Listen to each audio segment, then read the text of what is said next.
News, सर्वसामान्यांच्या प्रश्नांना वाचा फोडणारे निपक्ष व निर्भीड न्यूज चॅनल।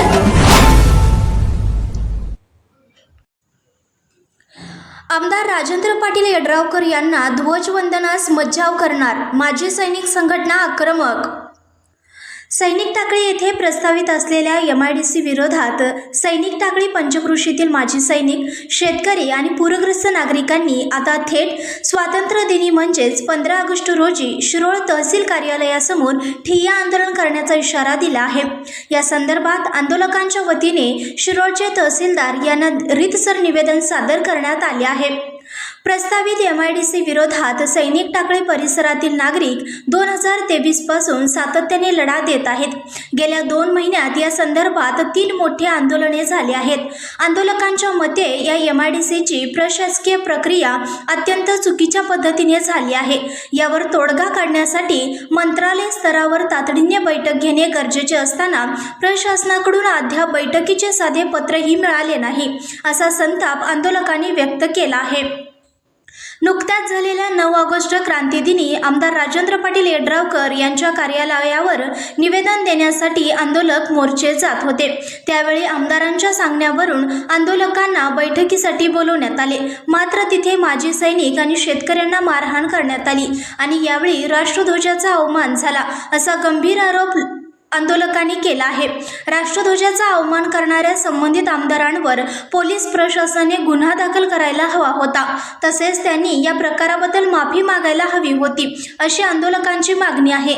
आमदारांवर अद्याप कोणतीही कारवाई न झाल्याने त्यांच्या हस्ते शिरोळ तालुक्यात कुठेही ध्वजवंदन होऊ दिले जाणार नाही, असा आक्रमक पवित्रा माजी सैनिकांनी घेतला आहे। 15 ऑगस्ट रोजी सकाळी ठीक 8 वाजता माजी सैनिक, शेतकरी आणि पूरग्रस्त नागरिक तहसील कार्यालयासमोर जमा होऊन ठिय्या आंदोलन करणार आहेत, असा इशारा या निवेदनाद्वारे देण्यात आला आहे। यावेळी आंदोलन अंकुश संघटनेचे प्रमुख धनाजी चुडमुंगे, जिल्हाध्यक्ष दीपक पाटील, माजी सैनिक संघटनेचे कॅप्टन प्रकाश खोत, लेफ्टनंट विजय गायकवाड, वायू सैनिक अमर पाटील, सकल मराठ्याचे चंद्रकांत जाधव, आदम मुजावर, प्रदीप पाटील, राजू सूर्यवंशी, दिलीप पाटील, शामराव पाटील सावंत, शिवाजी पाटील, प्रदीप पाटील, अमोल गावडे इत्यादी माजी सैनिक, नागरिक मोठ्या संख्येने उपस्थित होते। प्रस्तावित MIDC बद्दल आम्ही 2023 पासून या ठिकाणी आमच्या माजी सैनिकांच्या मागण्या असतील, पूरग्रस्त नागरिकांच्या मागण्यासंदर्भात त्या MIDCला आम्ही विरोध करतोय। पण स्थानिक आमदार राजेंद्र पाटील यड्रावकर हे त्या ठिकाणी मी MIDC करणारच असं त्यांचा अट्टास आहे आणि या संदर्भात आम्ही गेली 2 महिने आंदोलन करतोय। मागच्या वेळी सुद्धा आता काल परवा दिवशी आम्ही त्या ठिकाणी पायी चालत त्यांच्या कार्यालयावर ते विचारण्यासाठी आम्ही चाललो होतो की बाबा जनमत विरोधात असताना तुम्ही काय आमच्यावर MIDC लागताय। तर त्यावेळी आमच्या माजी सैनिकांना असेल मारहाण झाली, त्या ठिकाणी शेतकऱ्यांना मारहाण झाली, राष्ट्रध्वजाचा अवमान झाला, त्या सगळ्या गोष्टीचं तिने आजपर्यंत माफी किंवा प्रायश्चित घेतलेलं नाही की बाबा माझ्याकडून ती उल्लडबाजी झाली असेल किंवा प्रशासनानं सुद्धा त्या ठिकाणी त्यांच्यावर कडक गुन्हे घालायला पाहिजे होते, पण यड्रावकर साहेबांना त्या ठिकाणी आरोपी केलेलं नाही।